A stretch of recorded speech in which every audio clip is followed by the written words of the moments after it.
अस्सलाम वालेकुम। मैं हूं आपका फिजिक्स इंस्ट्रक्टर फयाज अली। और आज की इस क्लास के अंदर हम पढ़ने जा रहे हैं parallelogram law of vector addition. जैसा कि आप लोग जानते हैं कि जो वेक्टर्स हैं उनकी मैग्नीट्यूड के साथ साथ एक स्पेसिफिक डायरेक्शन भी होती है, तो इसलिए हम वेक्टर्स को सिंपल स्केलर्स की तरह या सिंपल जो हम अलजेब्रा के अंदर डिफरेंट वैल्यूज को ऐड करते हैं, स्केलर नंबर्स या स्केलर क्वांटिटीज को ऐड करते हैं, उनकी तरह हम इनको बिल्कुल भी ऐड नहीं कर सकते। तो इसलिए फिर हम वेक्टर्स को ऐड करने के लिए जो वेक्टर के लॉज ऑफ एडिशन है उनको स्टडी करते हैं। तो वेक्टर के लॉज ऑफ एडिशन के अंदर हमारे पास सबसे पहले आता है head to tail rule. Head to tail rule. Head to tail rule को हम triangle law of vector addition भी बोलते हैं।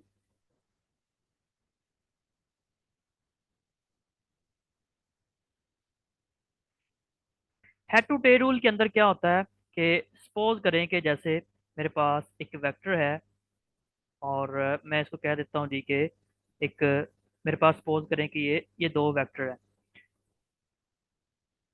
अब मैंने इनको ऐड करना है, तो मैं क्या करूंगा?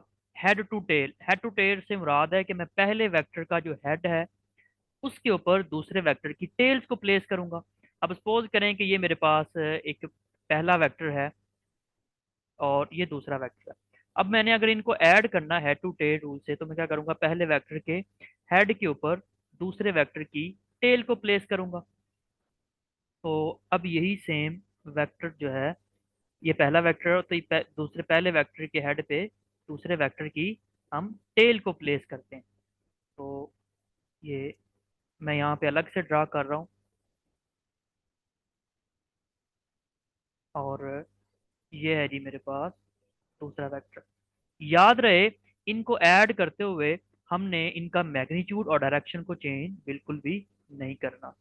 तो ये देखिए, ये मेरे पास इनका रिजल्टेंट हो जाएगा। तो ये मैंने इन दोनों को ऐड कर दिया। अब सपोज करें कि ये आप इनको नाम भी दे सकते हैं कि जैसे ये मेरे पास वेक्टर ए है और ये मेरे पास वेक्टर बी है। तो ये ए है और ये बी है। तो इनको मैंने ड्रा किया, तो ये इनका रिजल्टेंट है। इसको मैं कह सकता हूँ आर, और ये बराबर आ जाएगा ए प्लस बी। ये ऐड हो गए vector head to tail rule से। अब ये एक तरीका है वेक्टर्स को ऐड करने का। अब इसके अंदर देखें तो ये आपके सामने ट्राइंगल बन रही है, तो इसलिए हम इनको कहते हैं triangle law of vector addition, भी इसको कहते हैं हेड टू टेल रूल को। अब हेड टू टेल रूल को यूज करके हम एनी नंबर ऑफ वेक्टर, जरूरी नहीं है सिर्फ दो वेक्टर्स, यूं तीन हो सकते हैं, चार, या अप टू सॉन इनफाइनाइट वेक्टर्स को हम ऐड कर सकते हैं इसके अंदर हेड टू टेल रूल को यूज करके। तो अब हम देखते हैं कि इसके अलावा क्या हेड टू टेल रूल के अलावा भी कोई वेक्टर्स को ऐड करने का वे है जिससे हम वेक्टर्स को ऐड कर सकते हैं।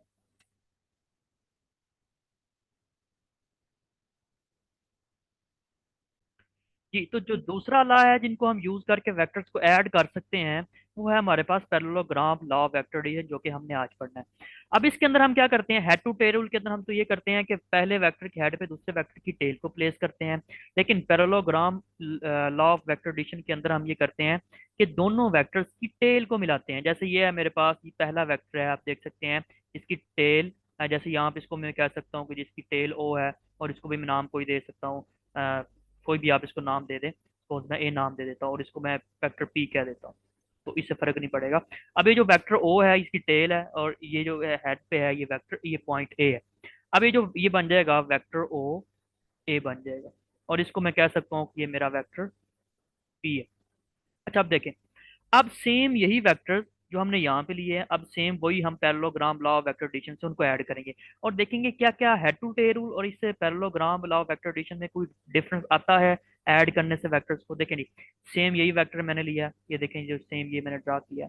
अब इसी तरह, अब इनको मैं क्या करता हूँ जी, मैं दोनों की जो पहले हेड को, पहले वेक्टर के हेड पे दूसरे वेक्टर की टेल को रखने की बजाय दोनों वेक्टर की टेल को मिला देता हूँ। ये देखें, ये पहला वेक्टर और ये दूसरा, मैंने इन दोनों की टेल्स को मिला दिया, यानी कि इस वेक्टर बी को मैं यहाँ पे प्लेस कर देता हूँ। ठीक है, यहाँ पे। अच्छा जी, दोनों की मैंने टेल्स को मिला दिया। अच्छा जी, अब जब मैंने दोनों की टेल्स को मिला दिया है, तो अब देखें, तो ये जो इन इसके जो डायगोनल होगा दोनों का, ये डायगोनल हमें रिजल्टेंट देगा। ठीक है, ये देखें, यानी कि ये वेक्टर ओ है और ये वेक्टर ओ भी है, और इनका ये जो डायगोनल है ये वाला, ये हमें क्या देगा, ये रिजल्टेंट देगा। अब हम इसको पैरेललोग्राम क्यों कहते हैं, क्योंकि अगर हम देखें ये इनकी साइड्स को अगर मैं मिला दूं, ये देखें, तो ये मेरे पास क्या बन जाएगा, पैरेललोग्राम बन जाएगी। तो इसलिए हम इसको पैरेललोग्राम वेक्टर एडिशन कहते हैं, और इसका इस केस में जो रिजल्टेंट होता है वो डायगोनल देता है। अब देखें दोनों केसेस में जो रिजल्टेंट है वो सेम है। ठीक है, तो इससे फर्क नहीं पड़ता कि आप वेक्टर्स को हेड टू टेल रूल से, यानी कि ट्राइंगल लॉ वेक्टर एडिशन से ऐड कर रहे हैं या पैरेललोग्राम लॉ वेक्टर एडिशन से ऐड कर रहे हैं, इससे फर्क नहीं पड़ेगा। और इसके अंदर देखें तो ये जो ओ बी है, ये यहाँ पे मैं ड्रा कर सकता हूँ, ये यानी कि ये जो ओ बी वेक्टर है और ये जो ओ सी वेक्टर है, ये इक्वल है। और इसी तरह ये जो बी सी वेक्टर है और ये जो ओ ए वेक्टर है, ये क्या है हमारे पास, इक्वल है। तो अब हम देखते हैं इस पैरेललोग्राम लॉ वेक्टर एडिशन को डिटेल के साथ हम डिस्कस करते हैं। जी, इसके अंदर जैसे मैंने आपको बताया कि हमारे पास एक पैरेललोग्राम बनती है पूरी। तो अब देखें जी, सपोज करें कि ये पी और क्यू जो है ये दो वेक्टर्स हैं, और ये जो मेरा वेक्टर ओ ए है एक्चुअली में ये वेक्टर पी के इक्वल है, और इस तरह ये जो ओ बी है ये क्यू के इक्वल है।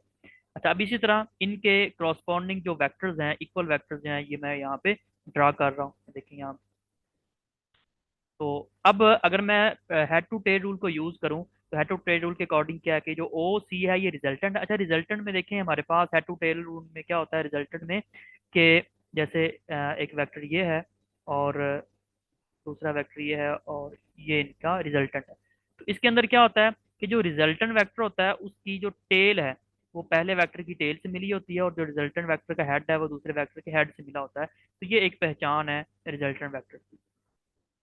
तो अब अगर अगर यहाँ पे आप देखें तो आपको ये नजर आ रहा है कि ये जो ओ सी वेक्टर है, ओ सी, ये रिजल्टेंट है। तो ये किसके बराबर आ जाएगा, ये बराबर आ जाएगा जी ओ ए प्लस ए सी। तो यही मैंने लिखा ओ ए, ओ सी वेक्टर किसके बराबर आ जाएगा, ओ ए। ठीक है, ये ओ ए प्लस ए सी के इक्वल आ जाएगा। ओके। अच्छा, अब अगर आप देखें तो ये जो ए सी है, जो कि हमें पता है पैरेललोग्राम, पैरेललोग्राम के अंदर क्या होता है, जो आमने सामने वाली साइड्स हैं वो इक्वल होती हैं। तो ये जो ए सी है वेक्टर है, ये किसके बराबर आ जाएगा, ये ओ बी के बराबर आ जाएगा। देखें, ओ ए वैसे ही, तो ए सी की जगह मैंने क्या लिख दिया, ओ बी। ठीक हो गया। अच्छा, अब ओ सी एक्चुअल में क्या है, ओ सी आर वेक्टर है, तो इसकी जगह आर लिख दिया। और जो ओ ए है ये क्या है, ये पी है, तो इसकी जगह पी लिख दिया। और जो ओ बी है ये क्या है, ये वेक्टर क्यू है, इसकी जगह क्यू आ गया। ये बन जाएगा जी हमारे पास, हमने ये ऐड कर दिया head parallelogram law of vector addition को यूज करके। अगर हेड टू टेल रूल से अगर हम ये ऐड करेंगे तब भी यही आएगा, और पैरेललोग्राम से अगर हम ऐड करेंगे तब भी रिजल्टेंट यही आएगा, मैग्नीट्यूड और डायरेक्शन में भी कोई फर्क नहीं होगा। अच्छा, अब जरा यहाँ पे एक और पॉइंट है, ये जो पहली इक्वेशन है दोबारा इसी को लेते हैं, ओ देखें, तो ये जो ओ सी है सब्ट्रैक्ट कर दें तो ये बन जाएगा ओ ए, ये देखें प्लस ए सी, और इधर आकर सब्ट्रैक्ट कर दें तो ओ सी बन जाएगा इक्वल टू जीरो। अब अगर देखें, अब अगर सपोज मेरे पास एक वेक्टर है वो ये है। ठीक है, अब अगर मैं इस वेक्टर की डायरेक्शन को चेंज करता हूँ, यानी कि ये ओ सी वेक्टर है, और अगर मैं इसकी डायरेक्शन को चेंज कर देता हूँ, ठीक है, यानी कि मैं इसका जो मैग्नीट्यूड है वो उतना ही रखता हूँ, मैं जस्ट क्या करता हूँ, मैं इसकी डायरेक्शन को चेंज कर देता हूँ। ठीक है, जब मैं डायरेक्शन को चेंज करूंगा, ठीक है, तो ये क्या देगा, ये है हमारे पास, पहले क्या था, ये पहले था ओ सी। ठीक हो गया, तो अब ये क्या बन जाएगा, अब ये बन जाएगा सी ओ। ठीक है, ये हमारे पास आ जाएगा जी, ये वाला, ये सी है और ये ओ, डायरेक्शन चेंज कर दी। तो पहले ओ सी था, तो डायरेक्शन चेंज की तो क्या हो जाएगा, ये हो जाएगा, सॉरी ये सी ओ हो जाएगा। तो हम इस तरह से लिख सकते हैं जी कि अगर ये ओ सी है तो ये हो जाएगा, देखें वही सी ओ हो जाएगा, क्योंकि हम टेल से हेड की तरफ जाते हैं। अच्छा, तो अब देखें जी यहाँ पे यही हमने किया, ओ सी हो गया, तो ये प्लस हो जाएगा, माइनस की जगह प्लस आ जाएगा, तो ये हमारे पास इक्वल आ जाएगा जीरो के। अब अगर आप देखें तो ओ ओ ए प्लस ए सी प्लस क्या आता है, ओ सी आता है, लेकिन अगर मैं साइन चेंज कर दूं तो ये सी ओ बन जाएगा।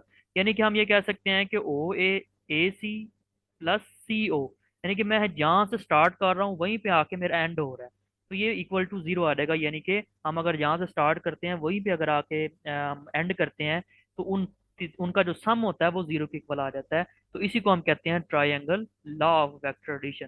तो अब चूंकि ये अगर सपोज कर लें कि ये फोर्सेस हैं तो ये बन जाएगा ट्रायंगल लॉ ऑफ फोर्सेस बन जाएगा। कि अगर इसी तरह हम ये कह सकते हैं कि अगर मेरे पास दो फोर्सेस किसी पार्टिकल के ऊपर एक्ट कर रही हैं, और वो जो दो फोर्सेस हैं वो इस तरह से हैं कि वो एक साइड बना रही हैं, दो साइड्स बना रही हैं ट्रायंगल की। ठीक है, तो जो थर्ड साइड होगी हमारे पास, अगर मैं उसको रिवर्स ऑर्डर में ले लूँ, रिवर्स ऑर्डर में लेने से क्या मुराद है कि मैं ओ सी लेने की बजाय सी ओ ले लूँ, तो उनका जो सम हो जाएगा वो जीरो के इक्वल आ जाएगा। और जब तमाम फोर्सेस का जो सम है वो जीरो के इक्वल आ जाता है, तो उसको हम कहते हैं कि वो जो बॉडी है मेरे पास वो इक्विलिब्रियम में है। क्योंकि जब बॉडी इक्विलिब्रियम में होती है तो उन तमाम जो बॉडी के ऊपर लगने वाली फोर्सेस हैं उनका सम मेरे पास जीरो के इक्वल आ जाता है।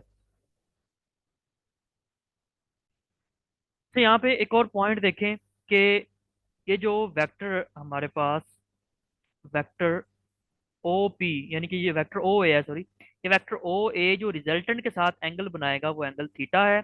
और ये जो दोनों वेक्टर्स ओ ए और ओ बी आपस में एंगल बना रही है एंगल, तो एक दो एंगल है यहाँ पे हम ले रहे हैं, एक थीटा है और दूसरा क्या है, अल्फा। थीटा कौन सा एंगल है कि जो फर्स्ट वेक्टर यानी कि जो ओ ए वेक्टर है, ये जो रिजल्टेंट के साथ, रिजल्टेंट ओ सी के साथ जो एंगल बना रहा है ये थीटा है।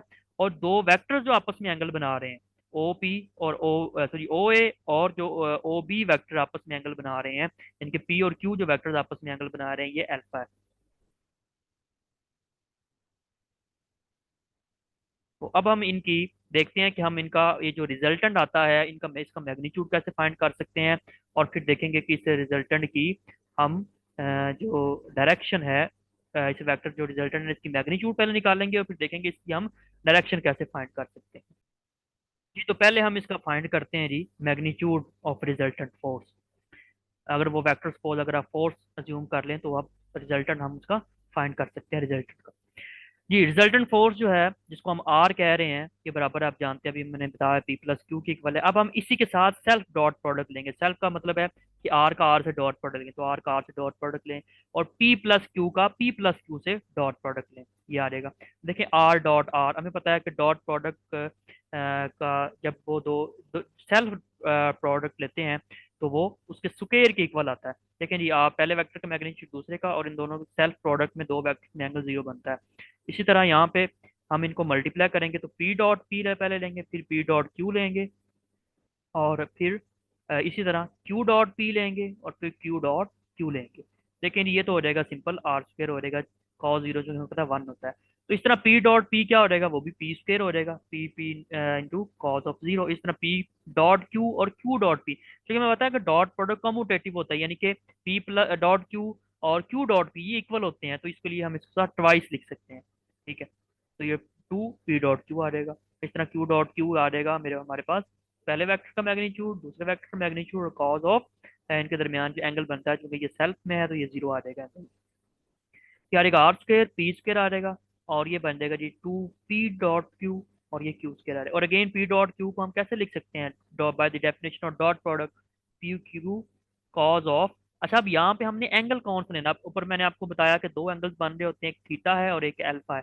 अल्फा कौन सा एंगल है कि जो दो वेक्टर जो पी और क्यू है उनके दरमियान जो बन रहा है, और जो थीटा कौन सा एंगल है, जो फर्स्ट वेक्टर पी हमारा रिजल्टेंट के साथ एंगल बना रहा है। तो देखें यहाँ पे पी डॉट क्यू जब आप कर रहे हैं तो आपने जो एंगल लेना है वो इन दोनों वेक्टर्स के दरमियान बनने वाला एंगल लेना है, और इन दो वेक्टर्स के दरमियान एंगल कौन सा बन रहा है, अल्फा बन रहा है, तो इसलिए यहाँ पे हमने अल्फा यूज किया। और ये वैसे ही, तो अगर दोनों तरफ अंडर रूट ले लेंगे तो हमारे पास ये रिजल्टेंट आ जाएगा। अब ये रिजल्टेंट का हमारे पास मैग्नीट्यूड आ गया। अब याद रखें, जब दो वेक्टर्स के दरमियान एंगल जितना स्मॉल होता है उनका रिजल्टेंट उतना मैक्सिमम आता है, और दो वेक्टर्स के दरमियान सबसे जो स्मॉल एंगल है वो 0 डिग्री होता है, और सबसे जो ग्रेटर एंगल है वो 180 डिग्री हो सकता है। इसका मतलब ये है कि जब दो वेक्टर्स में एंगल सबसे स्मॉल होगा यानी कि 0 डिग्री होगा, तो मेरा जो हमारा जो रिजल्टेंट है वो मैक्सिमम आएगा। ठीक है, और इसी तरह जब यानी कि जब थीटा जीरो होगा, सॉरी यहाँ पे हम दो वेक्टर्स के दरमियान जो बनने वाला एंगल है अगर वो अल्फा ले रहे हैं तो आपने फिर यहाँ पे अल्फा यूज कर देना। तो आप यहाँ पे अल्फा में लिख लेता हूँ जी, मैं यहाँ पे अल्फा लिख, दो वेक्टर्स के दरमियान बनने वाला एंगल जितना स्मॉल होता है उतना रिजल्टेंट उनका जो है ना वो ज्यादा आता है। अब अगर दो वेक्टर्स के दरमियान सबसे स्मॉल एंगल कितना होता है? सबसे स्मॉल एंगल होता है जी 0 डिग्री। इसका मतलब है कि 0 डिग्री पे जो रिजल्टेंट होगा ना वो मैक्सिमम आएगा। और सबसे ग्रेटर एंगल कितना होता है दो वेक्टर्स के दरमियान? वो होता है जी 180 डिग्री। इसका मतलब है कि जब एंगल मेरे पास 180 डिग्री होगा तो उनका जो रिजल्टेंट आएगा वो मिनिमम आएगा। तो इसी तरह आप यहाँ पे आप देख सकते हैं कि पहले हम ये 0 डिग्री लेते हैं, दो वेक्टर्स के दरमियान बनने वाला एंगल। ये देखें जी 0 डिग्री, तो कॉस की जगह 0 पुट कर देंगे। जब एल्फा की जगह, एल्फा जब 0 हो जाएगा, एल्फा 0, तो कॉस एल्फा क्या हो जाएगा? कॉस अल्फा 1 हो जाएगा। ये देखिए कॉस अल्फा 1, तो ये आ जाएगा पी प्लस क्यू। ठीक है, आप इसकी प्रैक्टिकल एग्जांपल भी ले सकते हैं। सपोज ये मेरे पास एक ऑब्जेक्ट है और इसके ऊपर दो फोर्सेस लग रही हैं, एक पी है और एक क्यू है। ठीक है, इसको कह लें ये पी फोर्स है और ये क्यू है। मुझे बताएं इस ऑब्जेक्ट के ऊपर जो रिजल्टेंट फोर्स है वो कितनी लग रही है? जो रिजल्टेंट फोर्स है वो कितनी? तो आप क्या करते हैं, आप सिंपल चूंकि डायरेक्शन एक है तो दोनों को ऐड कर देते हैं। देखें यहाँ पे भी हमारे पास वही आया है। अच्छा, अब हम देखते हैं दूसरा, कि जिसके अंदर जो हमारा जो रिजल्टेंट जब मिनिमम होगा, जब दो वेक्टर्स के दरमियान जो एंगल है वो मैक्सिमम होगा। तो ये देखें, जब हमारे पास दो वेक्टर्स के दरमियान बनने वाला एंगल जो है ना मैक्सिमम कितना हो सकता है? 180 डिग्री। देखिए 180 डिग्री से बड़ा एंगल दो वेक्टर्स के दरमियान नहीं हो सकता। तो दो वेक्टर्स के दरमियान बनने वाला एंगल 180 डिग्री होगा। तो जब अल्फा की जगह हम 180 पुट करेंगे तो कॉस 180 कितना हो जाएगा? कॉस 180 हमें पता है कि वो -1 होता है। ठीक है, तो यहाँ पे कॉज वाई देखें, कॉज अल्फा फिर -1 के इक्वल आ जाएगा। -1 पुट करेंगे तो पी माइनस क्यू आ जाएगा। ये कब होगा? जब दो वेक्टर्स की डायरेक्शन ऑपोजिट होगी।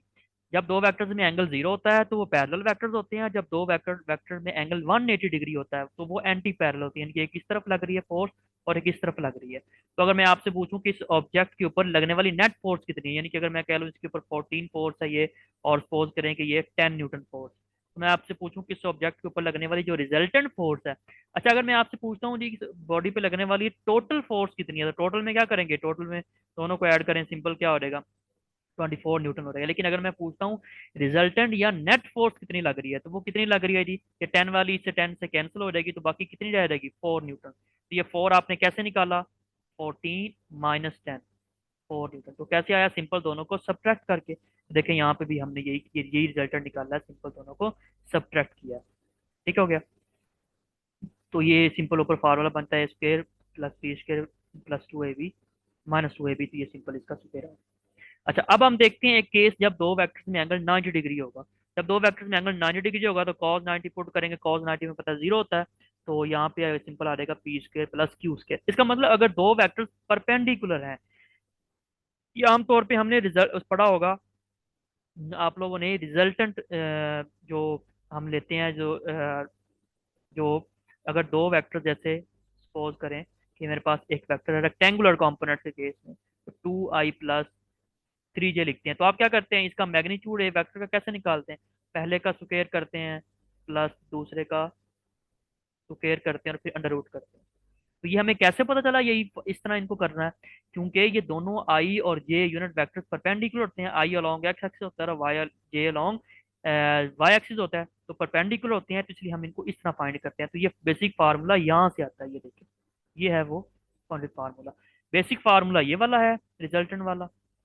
ठीक है, बाकी सारे जो है ना वो सिंपल। अगर हमें एंगल पता हो, एंगल 0 बन रहा है, तो फिर ये वाला फॉर्मूला यूज करेंगे, फिर मैक्सिमम होगा। और अगर हमें पता चल जाए कि एंगल जो है ना वो 180 डिग्री बन रहा है, तो फिर फार्मूला यूज करेंगे रिजल्टेंट का, ये वाला। ठीक है, जिसमें रिजल्ट मिनिमम होगा। और अगर हमें पता चले कि एंगल 90 है तो फिर ये वाला। और अगर 180, 90, 0 इनके अलावा कोई और एंगल बन रहा हो, तो फिर हम उसकी जगह कॉज अल्फा जो भी एंगल बन रहा है वो पुट करेंगे, और फिर हम इस फार्मूले से उनका आंसर निकालेंगे। तो अब ये तो हो गया मैग्नीट्यूड। अब हम डायरेक्शन निकालते हैं, ये जो रिजल्टेंट वेक्टर है इसकी डायरेक्शन क्या है? अच्छा, डायरेक्शन से क्या मुराद है? जैसे इस ये जो रिजल्टेंट वेक्टर है इसका मैग्नीट्यूड कितना है? मैग्नीट्यूड से क्या मुराद है? मैग्नीट्यूड से ये मुराद है कि ये जो रिजल्टेंट वेक्टर है, ये जो रिजल्टेंट वेक्टर आर है, इसकी लेंथ कितनी है? ये वाली जो लेंथ है ना ये कितनी है, ये मतलब है इसका मैग्नीट्यूड का। ठीक है, कि जो वेक्टर ओ सी है, जिसको हम ये जो वेक्टर आर कह रहे हैं, इसका मैग्नीट्यूड कितना है। ठीक है, ये है। और डायरेक्शन का क्या मतलब है कि ये जो रिजल्टेंट वेक्टर है, ये जो रिजल्टेंट है, ये जो पहला वेक्टर है इसके साथ क्या एंगल बना रहा है। ये है डायरेक्शन, इससे मुराद है, इससे मुराद डायरेक्शन है। जो रिजल्टेंट फर्स्ट वेक्टर पी के साथ जो आर पी के साथ एंगल जो बना रहा है थीटा, बेसिकली डायरेक्शन फाइंड करने का मतलब है कि हमने थीटा फाइंड करना है। तो अब देखते हैं जी, हम अब थीटा फाइंड करते हैं कि थीटा क्या है।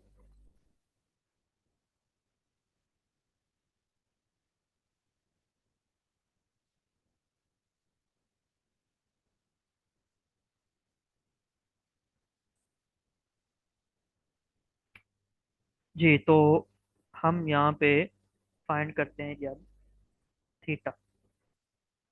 ठीक, मैग्नीट्यूड हो गया। अब रिजल्ट डायरेक्शन निकालते हैं। तो डायरेक्शन निकालने के लिए हम क्या करेंगे, हम ये जो दो वेक्टर्स हैं पी और क्यू, ठीक है, ये जो दो वेक्टर्स हैं हमारे पास, हम इनका क्या करेंगे, पी और आर का आपस में क्रॉस प्रोडक्ट लेंगे। अगर हम इसकी डायरेक्शन निकालना चाहते हैं रिजल्टेंट की, तो हम क्या करेंगे, इनका लेंगे जी, क्रॉस प्रोडक्ट लेंगे इसका। जी, तो आप इनका क्रॉस प्रोडक्ट लेते हैं डायरेक्शन फाइंड करने के लिए। ये देखें, तो P का हमने आर पी और आर का क्रॉस प्रोडक्ट करना है। ठीक है, क्योंकि हम इनके दरमियान एंगल फाइंड करना चाह रहे हैं, तो इसलिए इनका क्रॉस प्रोडक्ट करेंगे। तो P वैसे ही, अब R किसकी इक्वल है, P प्लस क्यू की इक्वल है, तो R की जगह वो लिख दिया क्रॉस वैसे। सही है वैसे। तो इसका P क्रॉस P करेंगे, और इसी तरह हम फिर करेंगे कि ये बेसिकली हमारे पास बन जाएगा P, ये cross P plus P cross Q बन जाएगा। ठीक है, अब देखें जी, सेल्फ क्रॉस प्रोडक्ट में पता नल वेक्टर के इक्वल होता है। तो P क्रॉस P करेंगे तो एंगल में पता सेल्फ वेक्टर में एंगल 0 डिग्री बनता है, सेल्फ सेल्फ वेक्टर्स में। तो P क्रॉस P करेंगे तो क्या आ जाएगा, पहले वेक्टर का मैग्नीट्यूड, दूसरे वेक्टर का मैग्नीट्यूड, और साइन ऑफ एंगल इनके दरमियान क्या बनेगा, 0 डिग्री बनेगा। और साथ में यूनिट वेक्टर आएगा, अगर अगर मैं मैग्नीट्यूड लूँ तो फिर यही आएगा। ठीक है, साथ में कोई इनका यूनिट वेक्टर भी आएगा। ठीक है, तो अब देखें जी, साइन जीरो क्या होता है, जीरो होता है, तो इसलिए ये नल वेक्टर आ जाएगा। और मैग्नीट्यूड अगर मैं लूँ तो वो जीरो आ जाएगी। तो इस तरह ये जीरो आ जाएगा, और पी क्रॉस क्यू वैसे ही आ जाएगा। इसको इक्वेशन, अब इसको कोई इसकी जगह वैल्यू पुट कर दें, पी क्रॉस आर क्या होता है, R P P R sine of theta. P, अच्छा अब याद रखना, एक बात याद रखनी कि एंगल हमने वो लेना है जो दो वेक्टर्स के दरमियान एंगल बन रहा है। अब दो, यहाँ पे दो वेक्टर्स कौन से हैं, पी और आर, तो पी और आर में बनने वाला एंगल थीटा है, तो हमने यहाँ पे इसलिए थीटा लेना है, ये जीरो आ जाएगा। और इस तरह पी क्यू, और पी की पहला वेक्टर का मैग्नीट्यूड दूसरे वेक्टर का, और साइन ऑफ एंगल जो पी और क्यू के दरमियान बन रहा है, और पी और क्यू के दरमियान बनने वाला एंगल अल्फा है, तो इसलिए यहाँ पे थीटा नहीं अल्फा लिखेंगे। और एन यूनिट वेक्टर वैसे ही, अब ये यूनिट वेक्टर दोनों तरफ से जो है ना कैंसिल आउट हो जाएगा।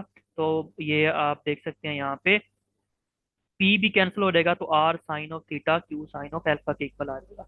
अच्छा, इसको इक्वेशन नंबर 1 कह रहे हैं। अब पहले हमने क्रॉस लिया है, अब डॉट प्रोडक्ट लेते हैं। डॉट प्रोडक्ट लिया, सेम वही। ठीक है, पी डॉट आर, पी वैसे ही और आर की जगह पी प्लस क्यू पुट कर दिया, ये देखें पी आर वैसे ही। और पी डॉट पी क्या होता है, देखें पी डॉट पी लिखा, अगेन यही P dot P P square होता है, ये ऊपर हम बात कर चुके हैं। और पी डॉट क्यू क्या आ जाएगा, P Q cos of alpha, और इनके दोनों के दरमियान बनने वाला एंगल एल्फा होगा। क्रॉस प्रोडक्ट में साइन थीटा आप जानते हैं यूज होता है साइन, और डॉट में कॉज यूज होता है। ये आ रहेगा P R cos of theta, P square वैसे ही इस तरह P theta, P sorry P Q cos of alpha आ जाएगा। तो अब यहाँ पे देखें जी, तो पी कॉमन आ जाएगा दोनों तरफ, जब हम कॉमन लेंगे तो ये वाला एक पी इनसे कैंसिल हो जाएगा, बाकी आर कॉज ऑफ थीटा ये टर्म हमारे पास बच जाएगी। अब क्या करते हैं, दोनों को डिवाइड कर दें। ठीक है, तो लेफ्ट साइड से डिवाइड करें, और राइट राइट से डिवाइड करें।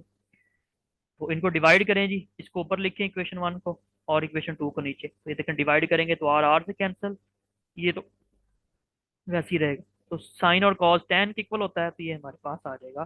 तो थीटा, ये थीटा क्या है, ऊपर मैं आपको पहले ही बता चुका हूं कि हमने थीटा ही निकालना है। तो थीटा हमारे पास आ जाएगा जी टेन इनवर्स, ये ये टेन पे तो लगेगा तो इनवर्स बन जाएगा, तो ये फार्मूला हमारे पास बन जाएगा। तो ये है जी। अब देखते हैं जी, हम आगे इसके कुछ स्पेसिफिक केसेस को डिस्कस करते हैं कि जो थीटा हमारा एंगल है। ठीक है, तो अगर तो यहाँ पे इसके कुछ केसेस को डिस्कस कर लेते हैं जी के जी। तो अगर तो ये जो दो वेक्टर्स हैं, दो वेक्टर्स वो परपेंडिकुलर हैं, यानी कि ये जो पी और क्यू वेक्टर्स हैं, अगर तो ये परपेंडिकुलर हैं यानी कि इनके दरमियान जो एंगल है वो 90 डिग्री बन रहा है, तो फिर अल्फा की जगह क्या पुट कर देंगे, 90, यहाँ पे भी 90 आ जाएगा। ठीक है। और यहाँ पे 90 आ जाएगा। हमें पता है कि साइन 91 होता है, तो ये क्यू रह जाएगा, ये टर्म क्या हो जाएगी, कॉज 90, जो कि जीरो होता है, तो ये आ जाएगा क्यू ओवर पी रह जाएगा। ये सिंपल आ जाएगा। ये बिल्कुल वैसा ही है रिजल्टेंट जैसा हम आप लोगों ने इंटर में भी या पिछली क्लासेस के अंदर पढ़ा होगा कि जैसे सपोज कि मेरे पास एक वेक्टर है। ठीक है। ये वेक्टर, और यहाँ पे देखिए ये एक वेक्टर है, और इसको हम कंपोनेंट्स में रिजॉल्व करते हैं। जब वेक्टर के कंपोनेंट कैसे बनाते हैं, उसके हेड से परपेंडिकुलर ड्रा करते हैं। ठीक है। तो ये एक्स वाई प्लेन में एक वेक्टर है, ये एक्स है और ये वाई है। एक्स वाई प्लेन में एक वेक्टर ए है या वेक्टर आर कह लें। इसके कंपोनेंट्स बनाएंगे तो जो हॉरिजेंटल कंपोनेंट होगा ये वाला, ये होगा कॉस होगा। ठीक है, जिसको हम एक्स कहते हैं कि इसका एक्स कंपोनेंट है और ये इसका वाई कंपोनेंट है। ठीक है, तो इनके दरमियान जो बनने वाला जो रिजल्टेंट इस हॉरिजेंटल कंपोनेंट या जो एक्स एक्सिस के साथ एंगल बना रहा है, ये एंगल थीटा है। तो ये एंगल थीटा हम कैसे फाइंड करते थे, इसका वाई कंपोनेंट लेते थे, यहाँ पे हम कैसे फाइंड करते थे कि tan इनवर्स, और इसका वाई कंपोनेंट कौन सा है, आर वाई, और एक्स कंपोनेंट कौन सा, आर एक्स।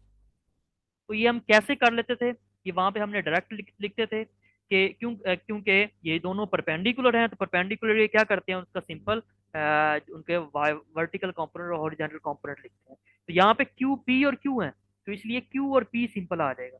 ठीक है, जिसमें क्योंकि इन दोनों में अगर एंगल 90 डिग्री बन रहा है, तो ये मैंने आपको उससे पिछले वाले से रिलेट करके भी बता दिया। ठीक हो गया। तो अब हम इनको यहाँ पे एक और वे से भी लिख सकते हैं। सपोज करें जी कि जो हमारा रिजल्टेंट है आर वेक्टर, ये वेक्टर पी के साथ जो एंगल बना रहा है वो है एंग बीटा, और ये जो एंगल गैमा है वो वेक्टर क्यू के साथ बन रहा है, क्यू फोर्स के साथ बन रहा है। तो फिर हम इनकी वैल्यूज लॉ ऑफ साइन को यूज करके लिख सकते हैं। अच्छा, यहाँ पे हमने याद रखें कि हम आपने यहाँ पे ऑपोजिट एंगल से लेने हैं। अब अगर आप ऊपर पी लिख रहे हैं, आइए, अच्छा यहाँ पे ना हम मैग्नीट्यूड लेंगे। ठीक है, हम इनको डायरेक्शन यहाँ पे जस्ट हम इनको मैग्नीट्यूड की फॉर्म में लिखेंगे, तो इसलिए हम यहाँ पे आपके ऊपर वेक्टर साइन इनके ऊपर नहीं लिखना। अच्छा जी, पी वेक्टर पी अगर हमने साइड लेनी है तो इसके ऑपोजिट एंगल कौन सा बन रहा है, देखें तो गैमा बन रहा है, तो डिवाइड करेंगे साइन ऑफ गैमा से, और बाकी इक्वल किसके आ जाएगा, क्यू। और जो क्यू है ये वाला, इसके ऑपोजिट कौन सा एंगल बन रहा है, ये देखें ये बीटा बन रहा है, तो इसकी जगह बीटा आ जाएगा, तो ये इक्वल आ जाएगा आर। अच्छा, आर अब देखें इसके ऑपोजिट, याद रखें जब हमने दो वेक्टर्स के दरमियान एंगल चेक कर रहा हूँ, तो या तो दोनों वेक्टर्स की टेल को जोड़ के देखते हैं या दोनों के हेड्स को जोड़ के देखते हैं। अच्छा, अब ये जो आर है इसके ऑपोजिट क्या बनता है, ये वाला एंगल है। ठीक है, ये वाला जो एंगल बन रहा है इसके ऑपोजिट ये अल्फा, ये वाला सॉरी 180 माइनस अल्फा, इस आर के ऑपोजिट। अच्छा, ये हमें कैसे पता चला कि ये 180 माइनस अल्फा आता है, देखें जी।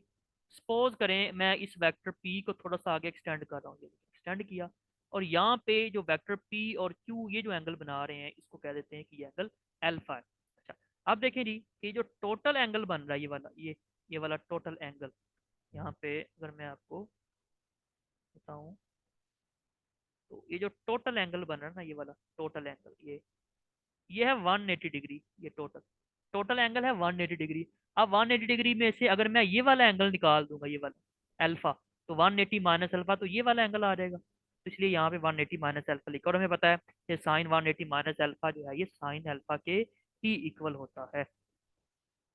अच्छा, अब हम इसके कुछ स्पेसिफिक केस देख लेते हैं जी, कि जब दो वेक्टर्स इक्वल हैं, यानी कि जो वेक्टर पी है और ये जो वेक्टर क्यू है, इनकी लेंथ आपस में इक्वल है, जितनी लेंथ वेक्टर पी की है उतनी ही वेक्टर क्यू की है, इनका मैग्नीट्यूड यानी कि आपस में इक्वल है, तो उस टाइम इनका रिजल्टेंट क्या होगा। तो रिजल्टेंट का गेन फार्मूला वही है जो हमने यहाँ पे लिखा, जो हमने पहले पढ़ा। अब इसके अंदर चूंकि पी और क्यू आपस में इक्वल हैं, तो पी की जगह पे भी आप क्यू पुट कर दें, या ऐसा कर दें क्यू की जगह पे भी पी पुट कर दें। तो ये हमारे पास कुछ इस तरह का रिलेशन बन जाएगा।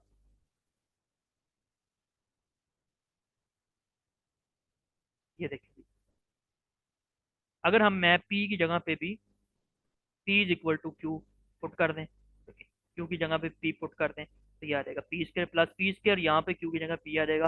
ये बन जाएगा two P square plus two P square cos of alpha आ जाएगा। अच्छा, ये वैसे ही आ जाएगा, और यहाँ पे देखें टू पी स्क्र कॉमन आ गया, तो बाकी क्या रह जाएगा, one minus cos of alpha. अच्छा, one minus cos of alpha, alpha को हम इस तरह भी लिख सकते हैं। ठीक है, two cos square alpha by two. ये इंटर के अंदर आपने इसका ये फार्मूला पढ़ा होगा डेफिनेटली, इसका ये हाफ एंगल वाला जो है। तो ये आर है। अच्छा, यहाँ पे ये स्क्वायर अगर मैं खत्म करूँ, तो अच्छा ये टू और टू क्या हो जाएगा, फोर, और फोर का अंडर रूट लेंगे टू आ जाएगा, ये इससे कैंसिल हो जाएगा तो बी आ जाएगा, और ये वाला स्क्वायर इससे, तो ये कॉज अल्फा बाय टू आ जाएगा। अच्छा, ये तो आ गया इसका मैग्नीट्यूड। डायरेक्शन कैसे फाइंड करेंगे? अच्छा, आपने ना दो फार्मूलाज को हर सूरत में याद रखना है। ये दो फार्मूलाज कौन से हैं? एक तो मैग्नीट्यूड वाला फार्मूला है, ये जो आर का है, ये वाला P square plus Q square plus two P Q cos of alpha under root. एक ये वाला फार्मूला आपने लाजमी याद रखना है।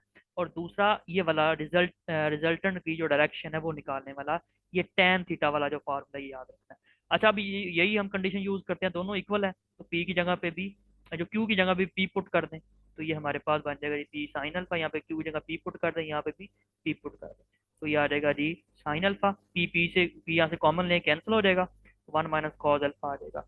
अब देखें जी, साइन अल्फा को हम इस तरह से भी लिख सकते हैं, two sine alpha by two cos alpha by भी टू लिख सकते हैं यहाँ पे। ठीक है, जो हाफ एंगल आइडेंटिटी है। और यहाँ पे जो वन माइनस कॉस अल्फा है, जैसे हमने यहाँ पे लिखा, तो ये सेम यही ये आ जाएगा। अब देखें जी, यहाँ पे ये एक इससे कैंसिल हो जाएगा, और टू टू से कैंसिल हो जाएगा, और साइन अल्फा बाय टू और नीचे कॉस अल्फा बाय टू आ जाएगा, किसके इक्वल आ जाएगा, टेन अल्फा बाय टू के इक्वल आ जाएगा। तो अब अगर आप यहाँ पे देखें तो टेन टेन से कैंसिल हो जाएगा, तो बाकी थीटा हमारे पास रह जाएगा अल्फा बाय टू हो जाएगा। तो ये हमारे पास ये आंसर आ जाएगा। तो इसका मतलब ये है कि अगर दो वेक्टर्स इक्वल होंगे, ठीक है, और थीटा कौन सा है, जो रिजल्टेंट फर्स्ट वेक्टर के साथ बना रहा है, ठीक है, तो ये किसके इक्वल हो जाएगा, अल्फा बाय टू के इक्वल हो, यानी कि अगर दो वेक्टर्स आपस में इक्वल हैं, ठीक है, और अगर उन दोनों वेक्टर्स के दरमियान जो बनने वाला एंगल है, सपोज करें कि वो 60 डिग्री है, ठीक है, इस इक्वेशन का मतलब क्या है कि अगर सपोज दो वेक्टर्स इक्वल हैं, ठीक है, ये पी वेक्टर और क्यू, इनका मैग्नीट्यूड इक्वल है, मैग्नीट्यूड इक्वल है, तो अगर ये दोनों वेक्टर्स आपस में एंगल 60 डिग्री बना रहे हैं, तो जो रिजल्टेंट आर पहले वेक्टर के साथ एंगल बनाएगा वो कितना आएगा, बनाएगा वो 30 डिग्री बनाएगा। इस इक्वेशन का मतलब ये है। तो आज हमने parallelogram, law of vector addition देखा, और इसके कुछ केसेस को डिटेल में डिस्कस किया। तो इंशाल्लाह मिलेंगे अगली वीडियो के अंदर। अल्लाह हाफिज़।